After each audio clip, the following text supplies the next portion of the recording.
Hello, જય શ્રી કૃષ્ણ બધાને. અમારા નવા વ્લોગમાં આપ સૌનું સ્વાગત છે.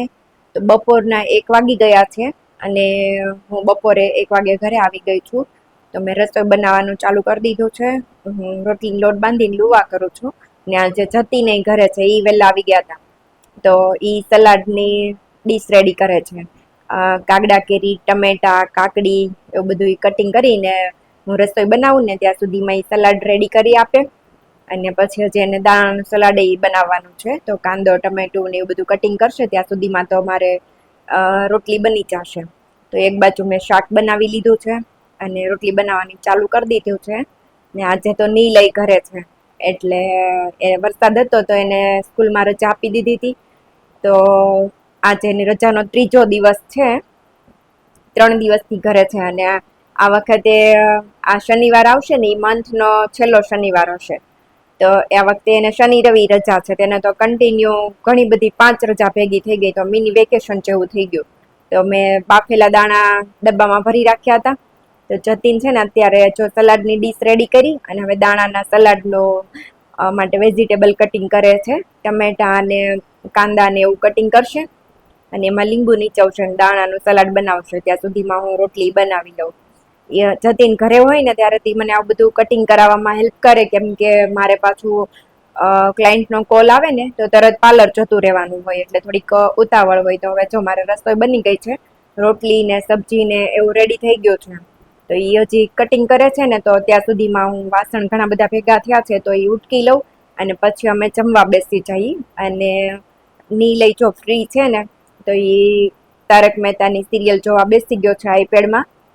અને હવે બધું જમવાનું રેડી કરી લીધું છે. તો હમણાં અમે જમવા બેસી જઈ. તો ત્યાં સુધીમાં મેં પેલા વાસણ ઉટકી લીધા અને ત્યાં સુધીમાં જતીને દાણાનું સલાડ રેડી કરી લીધું ને બધું જમવાનું તૈયાર કરી લીધું છે. તો હમણાં હું હાથ પગ મોઢું ધોઈને ફ્રેશ થાઉં ને એટલે જમવા બેસી જઈ.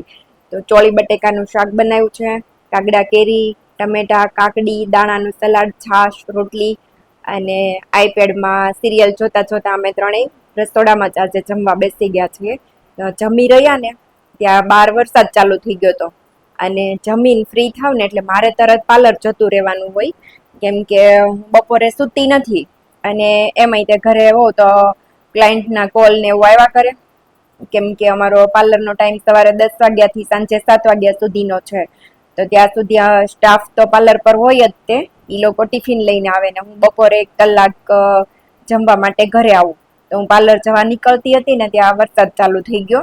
આજે સવારનો વરસાદ નહોતો, જો અત્યારે ડાયરેક્ટ આવ્યો એટલે બધું કોરું જ હતું આજ તો. ને સરસ તડકા જેવું નીકળ્યું હતું તો બધું સુકાઈને સરસ થઈ ગયું હતું. તો અત્યારે વરસાદ ધીમો ધીમો ચાલુ થઈ ગયો છે. તો હું હવે છત્રી લઈને પાર્લર. અત્યારે અમે જો લોંગ ડ્રાઈવ ઉપર બહાર જવા નીકળી ગયા છીએ, કેમ કે વરસાદ ચાલુ છે અને અત્યારે અમે હમણાં ઘણા દિવસથી અમે બહાર નહોતા ગયા, કેમ કે 15-20 દિવસથી એક ધારો વરસાદ ચાલુ હતો.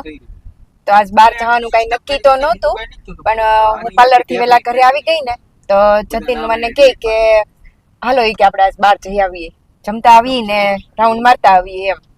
તો પછી નીલ જીમમાં ગયો તો એને ફોન કરીને વેલા બોલાવી લીધો અને ઘરે આવીને અમે ત્રણેય વારાફરતી નાહી ધોઈને તૈયાર થયા અને રેડી થઈને જો અત્યારે બહાર જવા નીકળી ગયા છીએ. ઘરે હતા ત્યાં સુધી તો વરસાદ નહોતો આવતો, પણ અત્યારે બહાર નીકળ્યા ને તો વરસાદ ફાસ્ટ ચાલુ થઈ ગયો છે. અને જતીન ગાડી ચલાવે છે, નીલ એની બાજુમાં બેઠો છે. નીલભાઈ બાજુમાં બેઠા છે અને એના ડેડી ગાડી ચલાવે છે.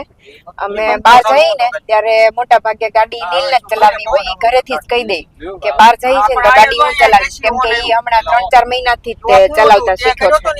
એટલે એને આમ હરખ વધારે થાય, એને બહાર જવાનો હરખ હોય ને એનાથી વધારે ગાડી ચલાવવાનો હરખ હોય, એટલે ગાડી એને જ ચલાવવી હોય ને હું અહીંયા એકલી બેસું પાછળ. તો જો વરસાદ ચાલુ છે, આ વાઇપર ચાલે છે એની ઉપરથી આઈડિયા આવી જાય કે વરસાદ તો ફાસ્ટ ચાલુ છે અત્યારે. તો અમે કઈ બાજુ જાશું એનું તો કઈ નક્કી નથી. કા જતીન? હા બરાબર.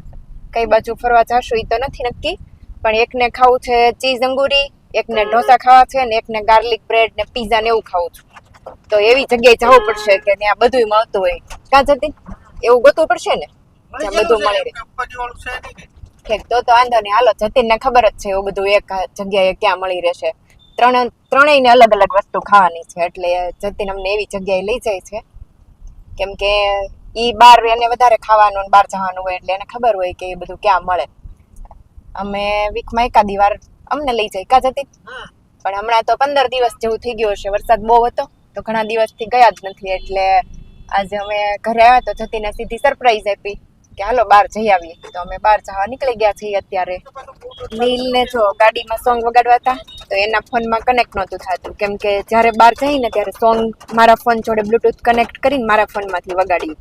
તો એને જતીનનો ફોન માંગ્યો. જતીનને મેપ ચાલુ હતો, એને એનો ફોન નહોતો આપવો, મારે વિડીયો શૂટ ચાલુ હતો એટલે મારે મારો ફોન નહોતો આપવો, અને નીલના ફોનમાં થતું નહોતું. તો મેં એને કીધું કે તું ટ્રાય કર ને, તો પણ જતીનને સાઈડમાં ગાડી ઊભી રાખવી પડે, તો એને ગાડી નહોતી ઊભી રાખવી.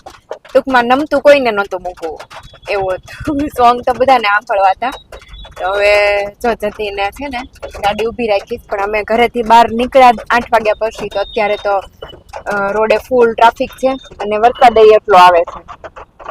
વરસાદમાં તો ટ્રાફિક વધારે થાય, ખાસ વરસાદ ચાલુ છે ને ટ્રાફિક ફૂલ થઈ ગયું છે એટલે પહોંચતા તો વાર લાગશે. પણ કાલે નીલને સ્કૂલમાં રજા છે એટલે અમારે કઈ ઘરે પહોંચવાની ઉતાવળ નથી. નહીંતર સ્કૂલ ચાલુ હોય ને તો એને સવાર વહેલું ઉઠવાનું હોય એટલે અમારે 10 સાડા 10 થાય ત્યાં ઘરે આવી જવું પડે. પણ કાલે તો એને શનિ રવિ 2 રજા છે. આમ તો જો કે આખું વીક રજા જેવું જ હતું, વરસાદ આવતો હતો એટલે આ વખતે એને 4 દિવસની રજા થઈ. નહીંતર એને મંથનો છેલ્લો સેટરડે હોય ને ત્યારે રજા હોય, એટલે શનિ રવિ રજા હોય. ને અમે મોસ્ટ ઓફ બહાર ત્યારે જ જઈએ કે બીજે દિવસે પછી વહેલું ઉઠવાનું ટેન્શન ન હોય, શાંતિથી બહાર ફરીને લેટ આવીને તો વાંધો ન આવે, બીજે દિવસે નિરાતે ઉઠવાય. તો અત્યારે ટ્રાફિક છે એટલે મોડા પગશું તો રિટર્ન આવવામાં લેટ જ થશે. તો હજી તો અમે જઈએ છીએ, અડધે પગા નથી. તો હવે અમે હોટલે પહોંચી ગયા છીએ અને ટેબલ પર જમવા બેસી ગયા છીએ.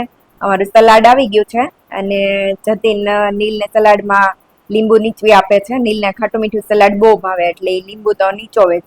તો હવે અમારે જમવાનું આવી ગયું છે. આ છે લઝીઝ ચીઝ બટર વાળો અને આ છે ગ્રીન ગોટાળો. અને હજી ઢોસાનો ઓર્ડર કર્યો છે અને પીઝાનો કર્યો છે. બધું મળતું હોય ને એવી જગ્યાએ અમે આવ્યા છીએ એટલે ત્રણેયને ભાવતી વસ્તુ ખવાઈ જાય. હવે અમે જમીને ફ્રી થઈ ગયા એટલે ત્યાંથી નીકળી ગયા છીએ. અને વરસાદ તો હજી ચાલુ જ છે, પણ થોડોક ધીમો પડ્યો એવું લાગે છે, કેમ કે જમવા આવ્યા ને ત્યારે તો બહુ ફાસ્ટ વરસાદ ચાલુ હતો. અડધે પગ્યા ને ત્યારે તો બહુ જ ચાલુ થઈ ગયો હતો. અને પછી અમે જમી લીધું ત્યાં સુધીમાં થોડોક ધીમો પડી ગયો છે. આ સાઈડ તો બહુ ઓછો છે હજી તો, પણ અંધારેલો છે એટલે આમ લાગે છે એવું કે હજી આવશે ઘરે પહોંચશું ત્યાં સુધી. તો થોડીક વાર અમારે આમ રાઉન્ડ મારવો હતો અને લોંગ ડ્રાઈવ જેવું થઈ જાય એટલે અમે આવ્યા તો છીએ અમારા ઘરથી બહુ દૂર સુધી, પણ ઘરે પહોંચશું ત્યાં સુધીમાં લોંગ ડ્રાઈવ જેવું થઈ જશે. અને નીલને છે ને દૂર સુધી ગાડી ચલાવવાની હોય ને તો એને બહુ ગમે એટલે, પણ વરસાદ હોય ને તો જતીન નીલને ગાડી ચલાવવા માટે ન આપે. એટલે કેમ કે હજી હમણાં નવી નવી શીખ્યો છે તો વરસાદમાં તો ગાડી જતીન જ ચલાવે. પણ તોય નીલને ધીમો પડ્યો છે ને તો થોડીક વાર ચલાવવા માટે આપશે. એટલે નીલને હરખ પૂરો થઈ જાય ને એને વીકમાં 1-2 વાર ગાડી ચલાવવા માટે બહાર નીકળવું જ હોય. જો અમે ઘરે જમી લીધું હોય ને અને વેલા ફ્રી થઈ ગયા હોય તો જતીન પછી અમને આમનામ રાઉન્ડ મરાવવા માટે લઈ જાય. એટલે નીલને એટલી ગાડી ચલાવવાની પ્રેક્ટિસ થાય અને એને ગમે બહુ, હમણાં શીખ્યો છે ને એટલે. તો અત્યારે હમણાં નીલ ચલાવે છે. હમણાં ચોકડી વટીને એટલે જતીને નીલને ચલાવવા માટે આપી. તો નીલ એટલી ફાસ્ટ ન ચલાવે, એને એના ડેડી એને બાજુમાં બેઠા બેઠા બધું કહેતા હોય કે આમ કરવાનું આમ કરવાનું એવી રીતે શીખવતા હોય. તો નીલ ધીમે ધીમે ગાડી ચલાવે. તો જતીન વચ્ચે મારા સસરાનું ઘર આવે તો ત્યાં બેસવા જવાનું કહે છે, પણ વરસાદ આવે છે અને થોડુંક લેટ થઈ ગયું છે, 11:15 જેવું તો થવા આવ્યું છે. તો પછી હું ના પાડું છું કે નહીં આજે નથી જવું, પછી ક્યારેક જાશું વેલા ફ્રી થઈ ગયા હોય ને ત્યારે. કેમ કે ત્યાં જઈને એટલે બેસાય બહુ જાય અને બધા જોડે બેઠા હોય ને એટલે બેસવાની આવે મજા. તો 12-1 કેમ વાગી જાય ને ખબર ન પડે. તો હું અત્યારે ના પાડું છું કે આમાં લેટ થઈ ગયું છે, ત્યાં પોગી ત્યાં સુધીમાં તો વધારે લેટ થઈ જશે, તો ઘરે આવતા આવતા મોડું થાય. તો જતીનને માવો ખાવાનો બાકી હતો, તે લાઈટ ચાલુ કરે છે ને હમણાં માવો બનાવીને માવો ખાશે, કેમ કે ચોકડી સુધી ગાડી ચલાવતા હતા. તો હવે નીલને આપી એટલે બાજુમાં એ ફ્રી બેઠા છે, તો એ ત્યાં સુધીમાં માવો બનાવીને ખાઈ લઈ. અને નીલ ધીમે ધીમે ગાડી ચલાવે છે અને વરસાદ જો થોડોક થોડોક ચાલુ જ છે. અને અત્યારે વાગી ગયા છે 11:15 એટલે ટ્રાફિક કઈ ન હોય એટલે જતીને નીલને ગાડી આપી. તો હવે અમે આવી ગયા છીએ ઘરે અને નીલને ખાવો તો આઈસ્ક્રીમ, તો રસ્તામાંથી લીધા આઈસ્ક્રીમના કોન.